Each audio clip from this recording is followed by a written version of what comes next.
Welcome to Group Thinkers, the podcast from RKD Group. I am your host, Justin McCord. With me, as always, is Ronnie Richard. And I don't know why I'm talking so slow, like really pacing out. Like setting up Uh, the slow dialogue. yeah, setting up. Honestly, Ronnie, I think that we just finished wrapping up this interview with Rhodri Davies of the UK-based think tank, Why Philanthropy Matters, and I think that it's the importance of the conversation that's washing over me is why maybe my cadence is a little slow. I am trudging through um, thoughts on the conversation. So why don't you give us a little bit of Roger's background and I'll gather myself. I'll let you sit in thought while I go over this. Yeah, so Rhodri, as you just mentioned, he's a founder and director of the think tank Why Philanthropy Matters. He also hosts a podcast called Philanthropisms. But he's got such an incredible background in research and philosophy. He's a Pearce Research Fellow at the Center for Philanthropy at the University of Kent. He's authored two books, including his latest, "What is Philanthropy For?" So, like you're saying, he's got this he's deep in thought, thinking about the industry and philanthropy and all these different aspects of it, which we kind of touch on some of it in the episode. And, it's not a surprise that he started out in college. He graduated from Oxford with a degree in mathematics and philosophy, Yeah, I mean the mathematics part, I don't know, but the or the philosophy part, philosophy. right? And I guess, yeah. Here's what is occurring to me as I'm reflecting on this conversation. You know, when we started this podcast, and even the name of it, Group Thinkers, we have a lot of people reach out to us from time to time, and they want us to unpack, like, hey, group think, that's a bad thing. Like, why would you? And no, this is Group Thinkers. This is a space where we have conversations with people who are doing things differently, thinking about things differently. And we may have just spent time today with the preeminent thought leader in the UK on, the preeminent thought leader on philanthropy in the UK. And I think that that's what is is special to me about this episode and this conversation, and certainly the idea that Rodri will get into about why thinking about this stuff matters and why it matters not just for the practitioners, but why it matters to both the elite philanthropists and to the everyday philanthropist. And so, yeah, so I'm excited for you all to be able to take in this episode, to listen to our conversation, and hopefully that it challenges you on to sit for a second and think about the role that charity, the role that nonprofits, the role that philanthropy plays in your world, right? Um, so I'm going to get to the interview so that I can sit and thought a little longer. And uh, so with that, here is Rhodri Davies of Why Philanthropy Matters on Group Thinkers. So Ronnie, you hear me talk a lot about the public square. Like you probably more than anyone hear me talk about, the agora, the public square, the space where, we're having meaningful conversations.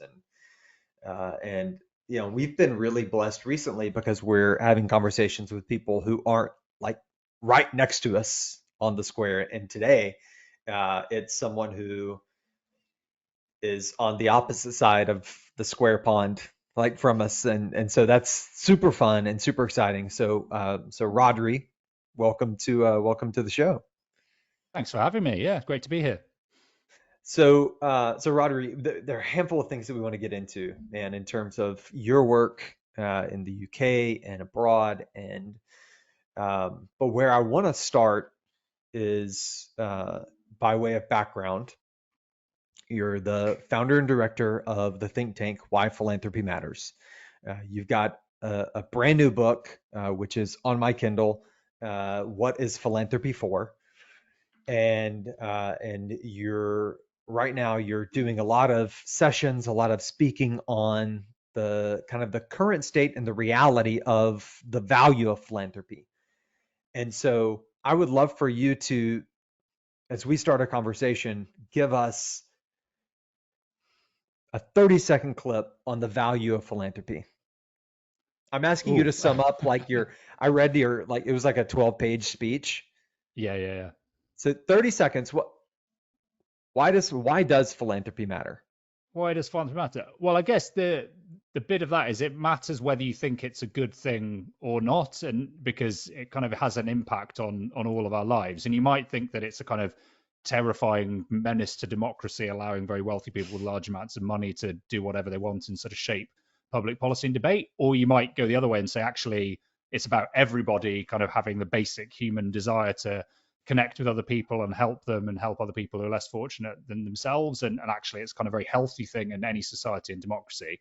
And obviously, that gets you into the whole, well, what are we even talking about? What do we mean by philanthropy? How are we defining this thing? And that's a whole other kind of messy thing to talk about. I mean, that's kind of the value of it to me is that if you understand it in the right way, it's not perfect by any means, but if you get the best possible version of it, it's something that any healthy society can't really do without, I don't think. You did it in 30 seconds. I don't know. I I was gonna was say, I think that clocked in under 30. That was impressive. Oh my, wow. Okay, all right. So I'm buying it. I'm buying every bit of it, and truly appreciate your willingness, interest, and effort behind the discourse because the discourse matters. Mm. So now I want to rewind. You received a degree in mathematics and philosophy from Oxford in 2004, and then you went into research and you published two major reports on philanthropy. Connect for me the dots on studying mathematics and philosophy, and then what drew you into the research field and what drew you more specifically to philanthropy as a part of that research. Yeah.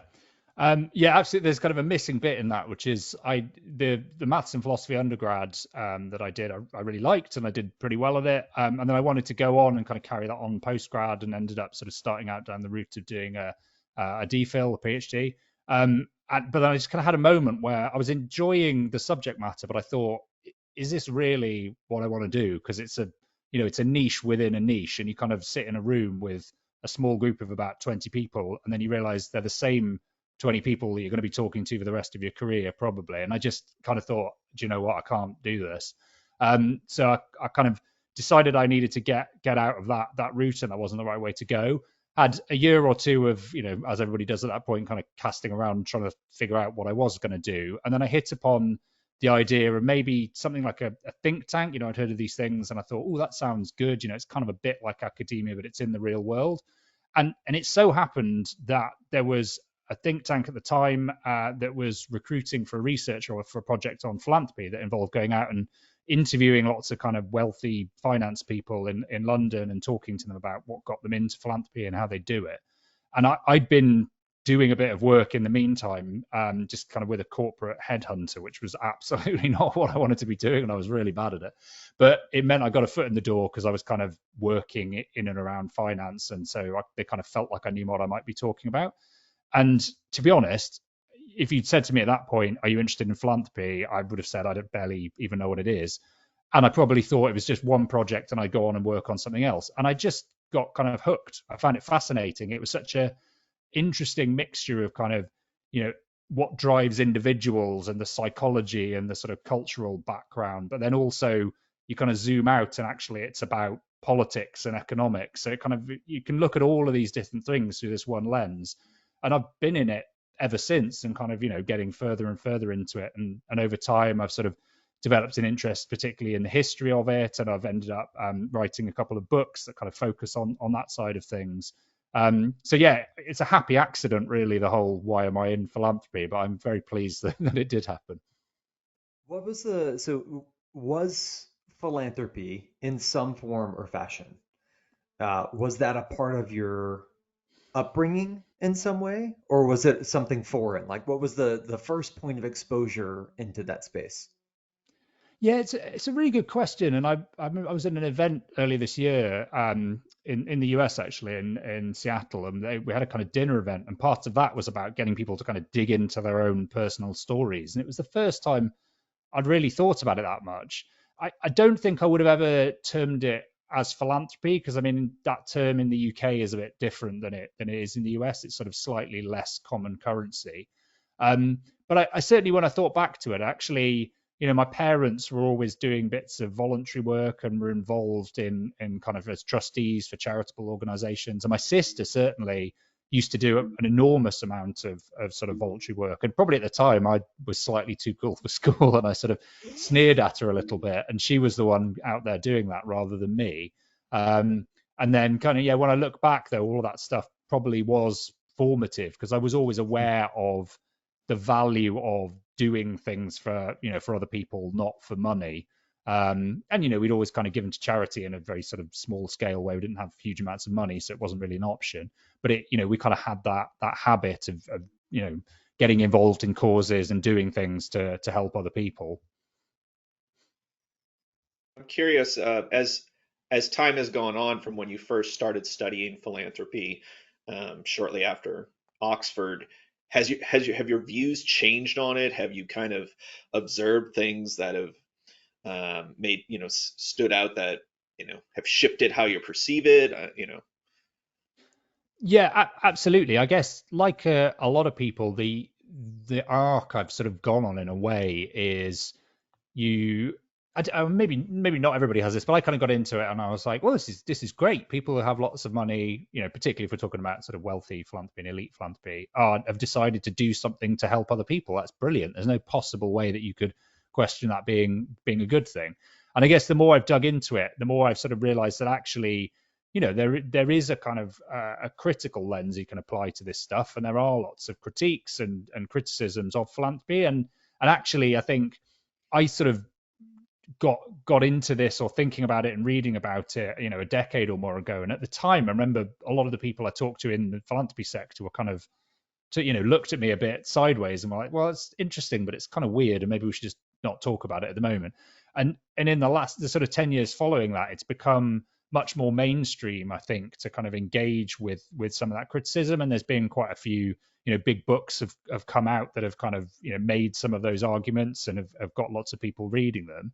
And I think that's a good thing in a way, in that I think there are, with almost all of those criticisms, valid bits of them that it's really important we take on board when we're working in philanthropy, because it's the only way that we can improve it and make sure that we don't sort of have the unintended consequences that we don't want.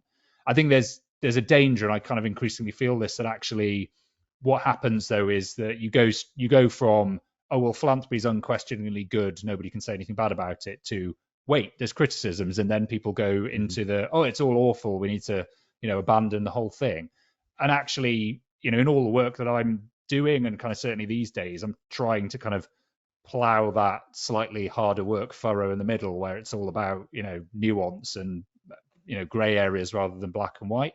I think as a result, I quite often test my own thoughts about philanthropy and whether I'm kind of fundamentally positive about it or not. And I think I am, because I'm lucky enough that I get to speak to a lot of people actually just getting on and doing stuff to make philanthropy better. And that's the thing that kind of keeps me really encouraged, is that, you can see that there are things that are problematic about it, or ways of doing that aren't so good. But instead of just throwing up your hands in despair, you can think, well, actually, but there are people who know that and are trying to make this stuff better. So, that kind of gives me a lot of cause for optimism. The interesting thing about the role that you have and the space that you have on the public square is that it really endears itself towards you by necessity, surrounding yourself with other thinkers. And it's kind of like in a different way you've found your version of those 20 people in the room that you referenced earlier. I'm curious, in the last 15 years, who are the people that you continually look to either challenge you or inspire you, that you somehow have taken leadership lessons from, or that have mentored you? Yeah, I mean, it's a good question. I guess for a long while before I set up my Philanthropy Matters, which is relatively recent, I worked for quite a long time. The job I had was working at the Charities Aid Foundation, which is a big non-profit here in the UK. So I was kind of working within a big institution, and there were people there certainly who supported me. My boss at the time, Hannah Terry, who kind of has gone on into doing other things. She works for a wildlife charity now, but was always kind of hugely supportive and also gave me an enormous amount of latitude and just kind of trusted me to get on and do things on in the basis of she thought, well, it seems like you know broadly what you're doing, so just try stuff. And having that ability to try stuff was hugely important. And actually, the chief executive at the time, John Lowe, was also very supportive to the point where, you know, one time somebody said to me, "Oh, we should do like a short report about the history of philanthropy," and I said, "Oh, I'll do that." And then they came back a few months later and said, "Oh, how's that report getting on?" And I said, you know, "I think it's actually a book," because I sort of in the meantime already got together these sort of tens of thousands of words. And you know, they let me run with it. And actually, in the end, you know, I was able to publish that as a book back in 2016. And similarly, when we had a podcast there called Giving Thought, which was the sort of the earlier incarnation of what's now the podcast I do called Philanthropisms.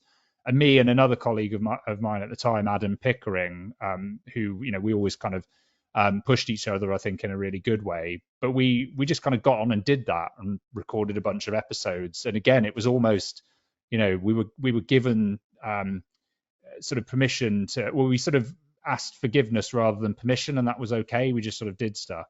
I guess the other people, or certainly people, you know, one person who's been hugely supportive of me for years now, and now actually I'm lucky enough to work with, is Beth Breeze, Dr. Beth Breeze, who runs the Centre for Philanthropy at the University of Kent. And I've known her for ages, and she's always been very, very encouraging of my work. And then when I left CAF, one of the things I was lucky enough to do was to kind of start working there part time, and now I'm kind of, you know, co-authoring stuff with Beth, and that's absolutely great.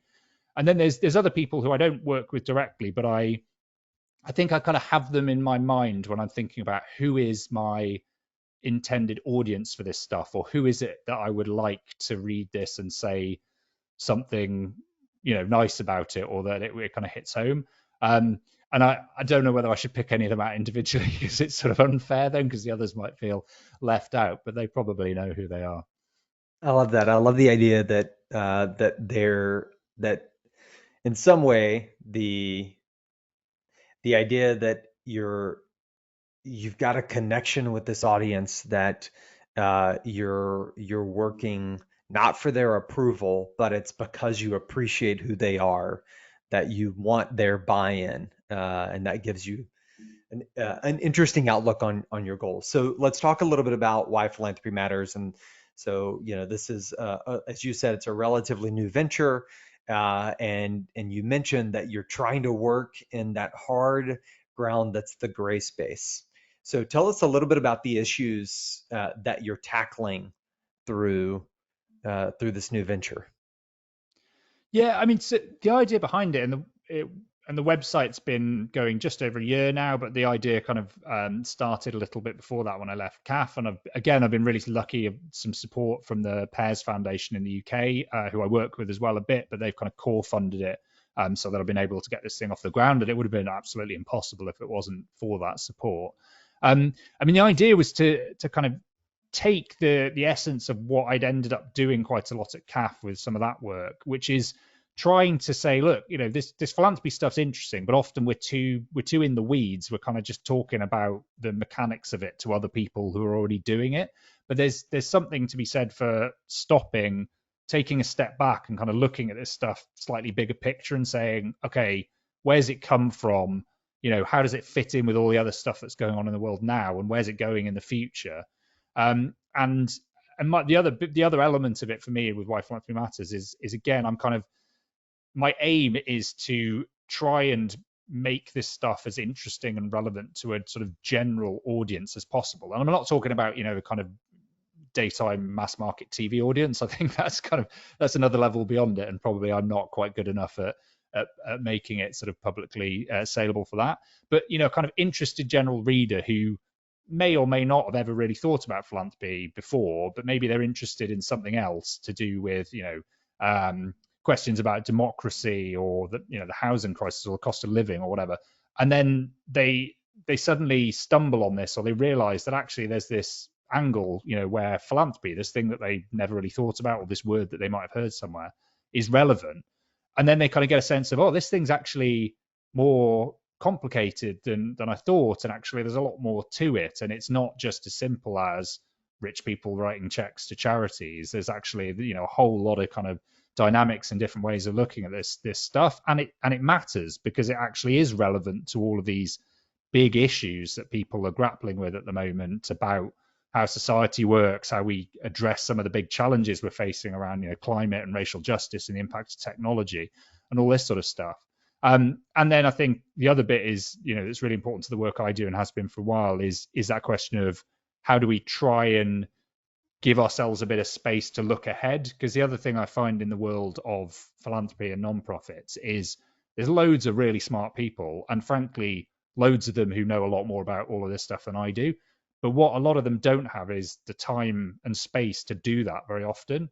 And so I'm lucky that I do. And what I want to do is to try and create a space where it kind of helps other people to be able to sort of think through some of these problems in a more structured way, and to kind of think how they touch on different areas of life and kind of other different debates. And long term, the aim with Why Philanthropy Matters is for it to become a space where other people can use it as well. So it's not just me saying things that I think about it, but it's a place where other people can sort of start conversations and engage, on that same basis of being interested in philanthropy from that bigger picture perspective. Ronnie, I think it's interesting because we have these conversations, even you and I've talked about before. We will be at a social event and people ask us about, our job as, a part of a nonprofit marketing agency, right?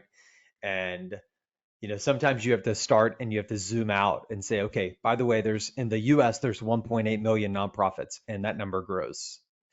And nonprofit, in terms of its impact on the labor market in the US, it's 10% of the US workforce. And you talk about the GDP, like you have to give all these framing references, which it ties into a lot of the things that I feel like Rhodri's talking about.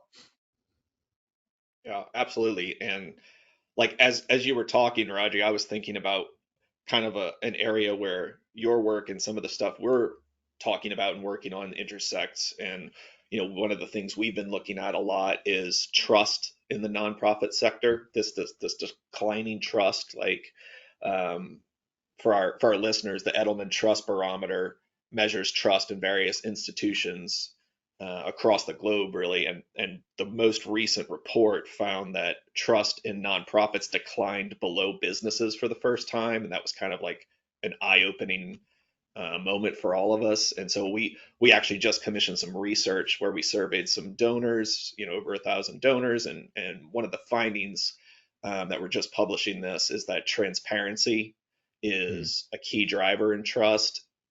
And so I was looking at one of your recent speeches that you gave earlier this year, and you were saying that philanthropy needs to ensure greater openness and transparency, so we see where the money has come from, where it's going, and then we can scrutinize and challenge where necessary. So I'm curious on your thoughts, kind of putting you on the spot here, like an instant think tank.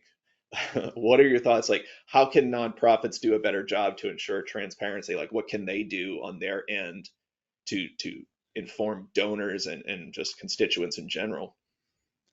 I think there's a lot that can be done around things like finding new ways of more voluntarily engaging with kind of open data standards. So there's projects, I know there's projects in the US, things like Glass Pockets and others, but in the UK, there's a project for an organization called 360 Giving, which is trying to open up data on grant making from philanthropic organizations and some government agencies, so that people can then see where the money's come from and where it's going, and also can do stuff with that data. So it's not just kind of there in a PDF somewhere, it's actually kind of usable. And the more that we're getting towards the point where people are going to want to apply new technologies like machine learning and whatever to kind of understand better how to address social problems or how to give more effectively, you're going to need that data. And also, as you say, it's good from a practical point of view, but also from a legitimacy point of view. If we're sort of saying, actually, we're trying to make a positive case for why philanthropy, at all levels, but particularly at the level of sort of big money giving, is a good thing in a democracy. To me, that argument only really works if at the very least you're able to kind of see where that money's come from and what it's doing, so that you can scrutinize it and challenge it. Because otherwise there's, without transparency, there's not really any accountability, and without accountability, there's no legitimacy, and then the whole thing kind of falls apart. So I think there's a lot more that can be done there.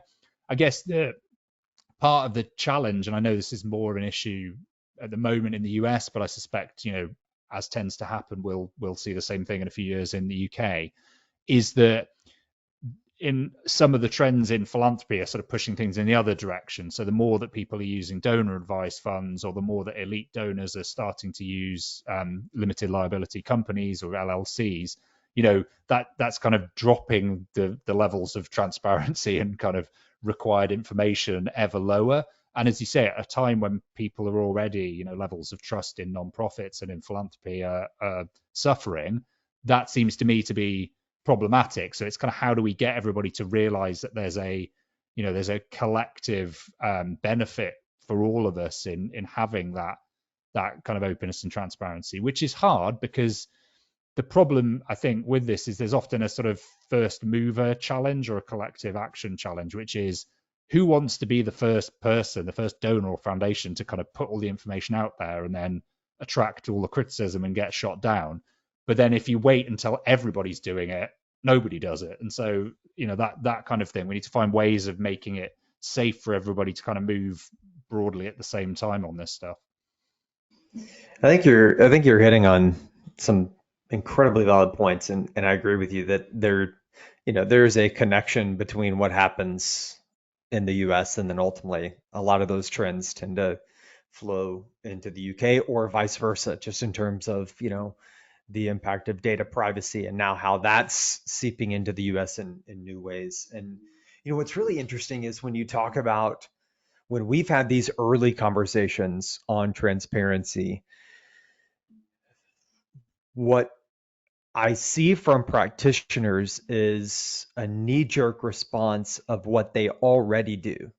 And it's almost that they're not sitting with the problem long enough to really process and develop ways of trying something different. And it's like a dismissal of the reality that the problem exists, right? It's like, well, we do this. It's in this PDF. It's in this annual report, or we communicate this or that or the other. But, in some ways, that's ignoring where it's broken. And so there's some value in absolutely creating the safe and the brave space for people to stand up and try new things. Also doing so in a way that isn't that recognizes that it's a marathon and not necessarily a sprint, and we got to rush to solve it. Yeah. So there's two other thoughts that kind of come to mind here, Roger, as you're talking and sharing, because we're truly appreciative of the role that you play in creating the discourse. How do you explain your job to your family? I mean, I'm not sure I do. I don't know that they really have a clear idea of exactly what it is I actually do. My kids maybe have a broad sense of it. And actually, this past birthday just gone, both of them made me philanthropy themed birthday cards, which were really quite incisive. So there's clearly something's rubbing off on them. Yeah. I mean, I guess I tend to explain it in the way that I guess what I think is, like, it's a difficult thing to explain philanthropy. It's a difficult thing to explain, jobs within it. And it's even more difficult to explain mine, because it's it's not really a straightforward role that exists in any sort of other sense. But what I tend to do is kind of, depending on the audience, there's different ways of framing it. And I think the one that I would explain to my kids is that, most of my job is about trying to help people to give more to charities and to kind of make sure that they're supporting them in the best way possible. And some of that is working with people who have lots of money and have decided they want to give stuff away and trying to help them to do that in a way that kind of is as helpful as possible. But also it's about making sure you kind of recognize that everyone's able to do giving. And that bit always chimes with them, because I think, kids immediately get the idea that you should want to help other people. And that, I don't know if you guys have got kids or if you've got kind of kids in your family, but it's always really good to be reminded of the fact that this stuff does come pretty naturally to most people, and you don't have to work that hard to convince people of the value of sort of, giving time and money and helping other people. And it's maybe only when we get older and more jaded that it sort of takes more work.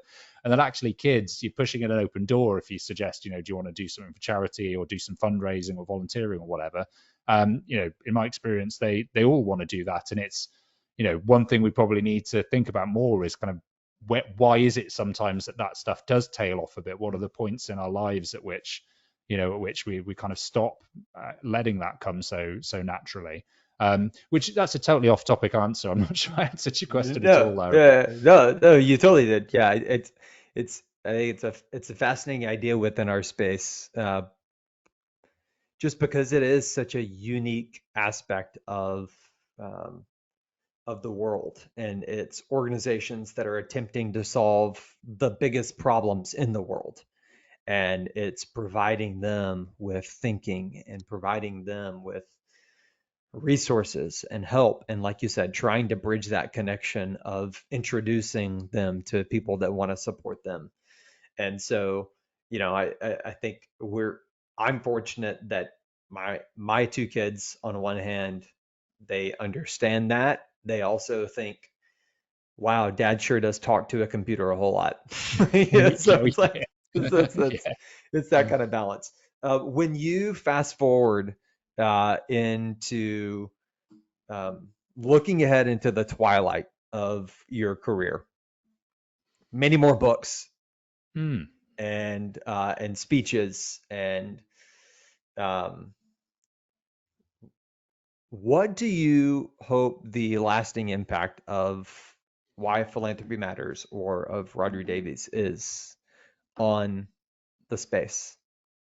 Oh, wow. You're getting to the questions that trouble me when I'm awake at 2 o'clock in the morning. So, no, I mean, it's a really good question, because I guess particularly when you're doing something in a field like philanthropy, but you're doing it kind of one step removed. So I often sort of think like what I'm doing is kind of meta philanthropy in a way, and I'm sort of talking about philanthropy and big picture issues. And I think that stuff is important, but then I do have my moments where I'm like, yeah, but some other people are just getting on with moving large amounts of money or kind of doing really good work in, at grassroots and kind of community level. And should I be doing that instead?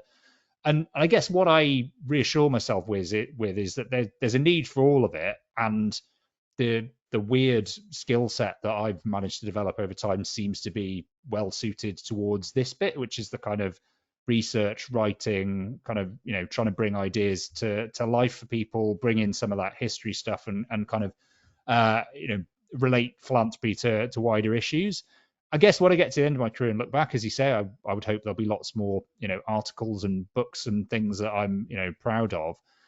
I guess it's less about any of the specific ideas and more, this probably sounds massively like egotistical, but like a way of thinking about philanthropy that I'd like to leave people with. I kind of, in a way, even if people read all of the stuff that I do in my books or in Why Philanthropy Matters, and they can't remember any specific point about philanthropy, if they come away with just a sort of sense of, actually, we can kind of apply, a different way of thinking and sort of step back a bit and kind of realize that philanthropy isn't something that exists in isolation. It's not a kind of weird thing that just sits in the corner in one small part of the nonprofits sector. It's actually a pretty sort of fundamental thing in society that we have to understand in between, the state and the market, and also at an individual level. It reflects some pretty fundamental truths about who we are as human beings, and the fact we're kind of driven to want to help one another rather than just sort of stab each other in the back and compete. So actually, I think when you kind of get into that mindset of thinking about philanthropy from all these different angles, that's what keeps you realizing, I think, how interesting and how varied it is, and also kind of allows you to sense check, what the challenges are, and kind of how things might evolve in the future in ways that we kind of need to be thinking about. And if anybody said, oh yeah, it really helped me in my career to kind of adopt that mindset and that was valuable, I could probably, shuffle off this mortal coil happily at that point. That's so well said, Rhodri. I can't think of a better way to wrap up this episode than that. So, if people want to reach out to you or learn more about why philanthropy matters, where can they find you? The best place is the website, so that's whyphilanthropymatters.com, and there you can find all lots of articles I've written, at least one guest article, and hopefully lots more in the future. Also, all the episodes of the Philanthropisms podcast are there as well, and kind of updates on when I'm speaking at things or kind of things that I've got going on. So yeah, that's probably the best place to go. Roger, we truly appreciate you, and for what it's worth, we're paying attention, and so to know that hopefully it gives you some semblance of that you're on the right path. That there are people that are on the opposite side of the globe that are paying attention and appreciate the work that you're doing. And so thanks for taking the time, especially right before a little getaway, a little holiday. Taking the time to chat with us today. Thanks, guys. Yeah, no, I really appreciate having the chance to talk. It's great to be asked so many things about yourself. Anytime, bud.